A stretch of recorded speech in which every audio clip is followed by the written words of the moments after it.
Okay, so welcome to this video. Today we're going to have some fun. The markets aren't looking particularly good, so I want to have a game. If there are only 10 coins I could buy, what would be the 10 coins I would buy in this market to preserve my wealth? None of this is financial advice. I'm just having fun.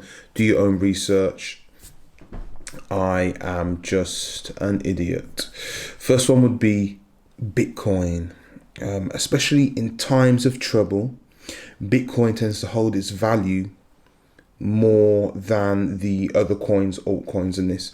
And this is because, as you can see, the market cap is a lot bigger, and so there's more money in Bitcoin. And yeah, when you compare it to some of these smaller ones, that might be tenth of the size, the more speculative plays, and so people are more in hard times. They'd probably put it in a safer position like Bitcoin rather than these other smaller ones. And there's a bit of a caveat to just Bitcoin. I think actually I'd recommend going for some kind of wrapped Bitcoin or Ren Bitcoin. This is because it is usable on other ecosystems such as Ethereum and Phantom and Avalanche. You'd be using a wrapped version of Bitcoin. So this allows you to use it on EVMs, make it a collateral, use it as collateral use it as collateral, and take a loan against it if you were into that kind of thing. Maybe you could stake it and earn yield on that. You could LP it as well. And you can't use straight up Bitcoin. It needs to be like a wrapped version. So that would probably be my number one. My number two would be Ethereum because, well, look at the market cap. It is the second biggest market cap by quite a long shot, actually. It is like the basis for DeFi. Look how many like layer twos, but also like layer ones. The first thing they want to do is become like EVM compatible, so they're like an Ethereum virtual machine, so they can run using the same software. You can easily bridge from Ethereum to other chains and things like this. So I feel like Ethereum is kind of the core of everything we do on DeFi. So that's why I'd say Ethereum would be number two. Really, especially in times like this, you want like 3/4 of your portfolio to be Bitcoin. I mean, if we're just looking at like just 10 coins that like I'd pick, you'd want to be like very heavily in Bitcoin. Like like a quarter or so, maybe 20% in Ethereum, and then the rest of the other coins are just going to be pure speculation. And remember, I said this is to like preserve your wealth at times like this when there is much uncertainty. You know, when you want to grow your wealth, you basically flip your portfolio upside down and to grow. However, anyway, let's go. So number three, if I had to pick a number three, I definitely wouldn't pick XRP. I wouldn't pick Cardano. They've got nothing to show for it. Solana's all right, but I don't like love it. I do like Terra and what they got. Yeah, Luna. I like what they got over there. So I'd pick that maybe as my number three coin. It has grown a lot in the last year. It works through the the Cosmos ecosystem, the Atom token. So that's something to mention later. I do like Polkadot, and for me, I mean, I'm holding a bit of Polkadot. It hasn't done much, but I think the potential is there to grow exponentially in the future. So this wouldn't be a big play of mine. I think, yeah, that'd be like the layer zero. And I may have mentioned in my other videos how I believe that cross-chain interoperability will become bigger and bigger, and I believe hopefully Polkadot will be part of that. So I think I've got four now. Let's go for five, where I'd go for Avalanche as well, because yeah, Avalanche is pretty good. I had some fun on it earlier this year. I have moved off of it, but I do believe that Avalanche in the long term will be a decent like blockchain to be part of an ecosystem. Some great developers and builders. Um, I'd also say Polygon with the Matic token is also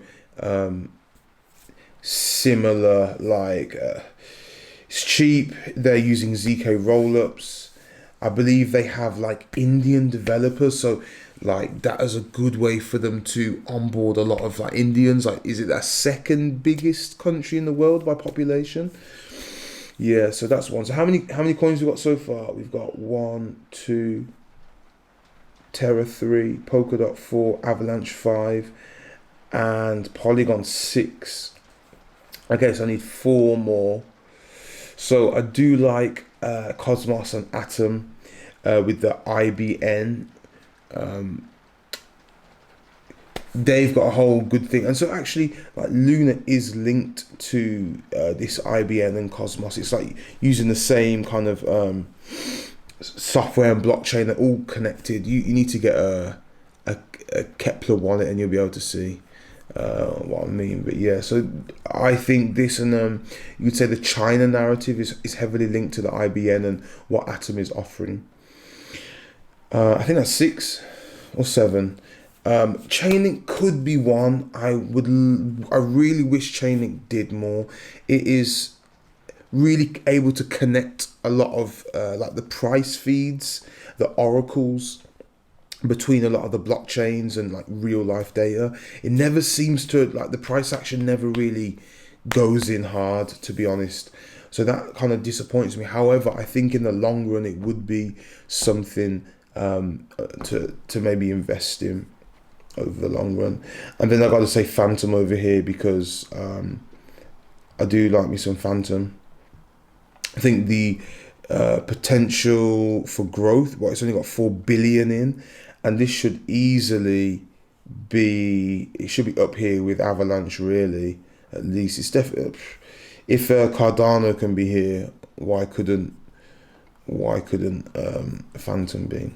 How many coins we got? We got 1, 2, 3, 4, 5, 6, 7, 8, and 9 with Phantom. Let's scroll down. Let's find our last one that we'd pick. Maybe I wouldn't. Oh yeah, I know. I was gonna pick a stable coin as number 10. Yeah. So if I'm coming up here, the correct answer, the most sensible would be Tether USDT, because as you can see, the market cap here is the biggest. So that means in the crypto space, they're mostly Tether dollars about. So that's going to create the deepest liquidity, giving you the best swaps and trades. So that would be my stablecoin of choice. If I want a decentralized stablecoin, I would pick UST. I think I believe in the most. I think is the most safe. Yeah, that's the one I'd pick, to be honest. It's got the biggest market cap of all the decentralized thing. The only issue with this is that how do you say, the liquidity across chain isn't huge compared to USDT. So it might be big on Luna.